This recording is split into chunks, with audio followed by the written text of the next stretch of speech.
This is Mike over here at Rickson Enterprises. Got some requests to show you guys how to service one of the S3 furnaces. Gas or diesel will be the same. It's a fairly basic procedure. Sometimes these little plastic clips can get a little finicky, so you got to be kind of delicate.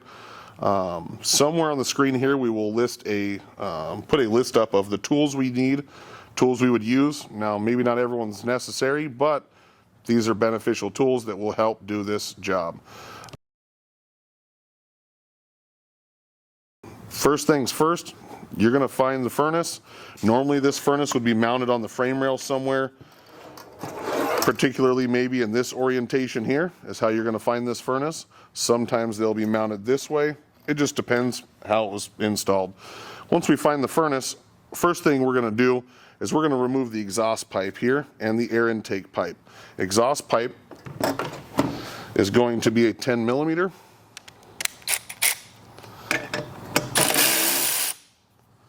Once the exhaust pipe's loose, you should be able to remove that exhaust pipe, get it out of your way. Air intake pipe, which is a 8 millimeter or 5/16 nut driver, will work either one. Loosen the air intake pipe, remove the air intake pipe. Depending on what clamp they used, it might be a 7 millimeter. Just, you'll figure that out as you go. Next I would remove the fuel line. Fuel line is not, you don't have to really be concerned with it leaking anything, only because the fuel pump is a solenoid, so it won't let any fuel pass the pump. Now you may get a couple drops coming out of this, but it's not going to be enough fuel to make a mess or be a problem. So normally I would pull the clamp back and then slightly twist as you pull, like so. You don't want to twist and bend this barb accidentally. So make sure when you're pulling on this, you're pulling nice and straight out and not pulling at an angle or bending it. Once the fuel line's off, like I said, you may get a few drips that come out of the end of the line. Not a big deal. Just kind of maybe tuck it up or move it out of the way so it's no longer in your way. You now have two electrical connectors that have to come off the furnace. One connector here, you're going to push a tab this side, push a tab this side. Both tabs push and squeeze in. Then it should allow this connector to become unplugged. Second connector only has a single tab. And so this single tab you'll push in, kind of wiggle a little bit, should unplug somewhat easily. If you're having to force it, you may not have the tab released, or what I've seen before, and I mentioned in other videos, vehicles on the road will get rocks and debris that settle behind this tab, and then it won't let you depress that tab because something is behind it. So you may have to get a little pick tool, one of your little flathead screwdrivers, something to get behind there and knock any of the rocks or debris out so that you can unplug this.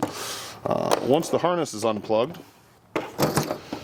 move some of this out of the way here. Harness is unplugged. You now have one bolt here that holds this furnace to the bracket. Single bolt, I believe it's a 3/8 or a 10 millimeter. You will take your nut driver, socket, whatever you got, remove this bolt. At that point, this bracket would stay attached to the vehicle and the furnace comes off. And if you look on the back side, it's actually got a couple little ears that lock into the housing of the furnace. And then you got your one bolt that holds it to that housing. So once you remove that bolt, furnace now comes off. Bolt, furnace, bolt and bracket, you can set aside, bracket will stay attached to the frame. Furnace, the only thing left now is the antifreeze. And this is a little bit the messy part, removing this. Once you get all this stuff disconnected, normally on builds, there would be enough room to actually pull this furnace down and have it out and have a little bit more room to get around on it instead of being tucked up in a hole or whatever the case may be. We would suggest to get yourself a couple hose pinch-off pliers, or you can just drain the fluid out. You're going to have about 2 gallons behind this furnace, so you can pop a hose and slowly drain it into a bucket and just drain the full 2 gallons. Or what we would do is we would get a couple hose pinch-off pliers and we would pinch off these hoses. Once you pinch off the hoses, then you can go ahead and remove start with one hose, get the clamp loose, and you're going to want to give it a little bit of twisting, pulling, rocking, and right before it actually comes off the hose, you would normally stop right about here, and then you can actually control drain this by slowly opening it and stopping the drain so you're not making a mess, having fluid go everywhere. We normally would use like a kitty litter pan, little pan of some sort, 5-gallon bucket will work, but they're a little tall underneath vans sometimes. Get this hose to kind of, When you take this off, don't do that. Don't take it all the way off, but let the hose kind of crack open slowly and let it drain till it stops draining.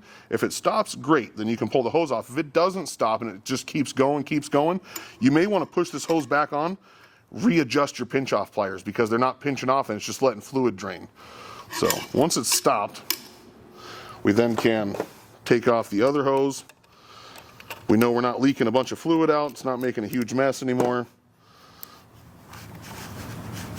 Now, at this point, some guys may service it themselves. Some people may want to just send it to us. If you want to put this in the mail, name, phone number, return address, send it to us. We can service it, test it, make sure it works, and send it back to your nice working unit. In that case, if you did do that, you could take these two hoses and get yourself a straight splice and attach them together underneath the van. Then you can take your pinch off pliers out of the circuit and not have to worry about driving your van with tools hanging out underneath. In the case of today, we are servicing this furnace. So first thing we're looking at is the Torx 25, I believe, and in between the two coolant ports, there is a star bit here. And so this star bit, we're going to take out, we're going to set it. All of our bolts, normally when you're doing a job like this, kind of organize and set all your bolts in categories, if you will. This plastic cap is actually holding in these coolant ports. So as this cap becomes loose, we're going to actually start to wiggle and pull each coolant port gently because it is plastic. Once you get it out, I would suggest to reset these right where they were, lock them into their little gear or their little groove, so that way you're not going to have these bouncing around. There is an O-ring on both, so make sure the O-ring is there, it's not damaged. That looks good. We'll set it aside. You got two temperature sensors here that have to come out. So again, Torx 25, we're going to loosen this guy, set the sensor cover, sensor retainer with the bolt off to the side. You could use a regular pair of pliers, but I like using needle nose because they get in and grab these pretty good. Grab the temperature sensor. You don't want to grab by the wire, obviously, that's kind of a no-brainer. Grab the sensor housing and just kind of give it a light twist and a light pull. Sensors pop out. Now, if the sensors look really corroded, really dirty, problems with the sensors, you may need to replace the sensors. But as you can see, this unit is actually fairly new. It's fairly clean. Sensors look beautiful, look amazing. So now, if you really wanted to get in deep, I would suggest to pull this top cover, which can become a little bit of a pain, but what I think I'm going to do first is I'm going to pull this burner tube. So you got three equally long bolts, all three are the same. One there, one there, one there. So all three of these bolts are for the heat exchanger body. They're the longest bolts in the furnace. At that point, this guy comes out. Okay, that's your what we call a heat exchanger. You have flame rolling inside this chamber, antifreeze going in, antifreeze coming out, and as this antifreeze passes by this hot chamber, it heats up and becomes hot antifreeze. So you can take yourself some carburetor cleaner, a little wire brush, scrub all this out, get it all nice and clean. It doesn't have to be perfect, but you also don't want big chunks or debris sitting inside this. Once you've cleaned that out, or you've established that thing needs to be cleaned, it's good. We can go ahead and now, this gets a little tricky here. So the burn tube is what we call this, burner tube. On the S3, the new furnace, there used to be a atomizer screen on the old furnace that you could actually pull out and replace. This furnace, the S3, you cannot do that. The burn tube has the screen built into it. There's no removing it. If you're going to service this unit, normally around 5,000 or 6,000 hours, if you're servicing this, you're replacing this burn tube and the gasket. If you buy a burn tube, the gasket comes with it. So as you lift this, if you note here, there's a little centering dowel, sensor, and as you pull this up, you'll notice that on the back side here, towards the top of the unit, this is where the glow pin is, and the glow pin is actually just seated in there. So there's nothing holding it in other than tight fit, if you will. So now that you've got this out, this is a two-piece gasket. It sits underneath the fuel line there, lines up across the board, and that's how it goes back in. Now, You want to be delicate with these gaskets because they are like a graphite material, and as you can see, they're very delicate. I mean, you can break it and bend it very easily. So whatever you do with these gaskets, be very light with it. Burner tube, again, you can clean out around here. Be somewhat delicate up here. There's this, I think it's like a kale wool or a fiber that they run inside these burn tubes. If you start getting too aggressive with this, it'll actually just blow it all out of there. At 5,000 or 6,000, you may be able to just clean the unit up and then throw this back in there if it looks really good. But what you'll find, I don't know if we got a flashlight here. Let me see if I got my phone out. Down inside that burn tube, and I don't know how well you can see that, but there's a big matte screen, almost like a cotton pad, but it's a mesh screen. And that mesh screen will actually have holes and deterioration, big holes, big chunks all built up around it. And if it's totally blown out, it's time to replace it. Now, if it looks fairly clean like this one, and it's not all blown out, you can probably clean this up and put it right back in. At that point, I don't think you need to go any further unless you have issues with the combustion fan. Now, if you have issues with the combustion fan of the ECU, you will be pulling these caps off. Now, we're gonna pop a cap off just to show you, but these caps are delicate. They are super easy to break. So they sell a special tool at S-Bar to take these off. Who's gonna buy that? Who's gonna have one of those on hand? Probably nobody. But everybody has a couple flathead screwdrivers. So if you get a couple flatheads in there and you get them in there right, and you get a couple on the back side, you get them in there right, and you just be very delicate with it. Hopefully it doesn't break. They're a little bit of a pain, so you got the back side off, but I didn't get the front side off here. Again, just be kind of delicate, go slow. You don't have to flex super far and break it. So now that this piece is off, you now have this little side cover. That's a combustion fan cover. There's a rubber seal here. Try not to damage that. Make sure it's in good shape and not all torn up. Combustion fan here. You can make sure it spins nice and smooth, spins free, sounds quiet, no grinding, no noise. All that looks good, great. Now, if you did have to replace the combustion fan, you're going to be pulling this last screw here. Then you're going to be pulling a few more of these clips off. This ECU comes off. You would get the new combustion fan. You would put the new combustion fan on, so on and so forth. So at this point, I'm not replacing this fan. I'm not replacing the ECU. This looks clean. Fan sounds good. There's no reason for me to go any further into this. If you did have to, you could pull this one screw, 2 screws, I apologize, and you got 4 retainer clips here that you could pop off. The ECU would come off, then you could replace your fan. For today's service video, we are just going to stop here because there's nothing else that needs to be done. Make sure to put your little plastic cap back over the wires that covers the ECU and the wires. Once that's on, we're going to take that combustion fan cover, and then we will slap this cover back on.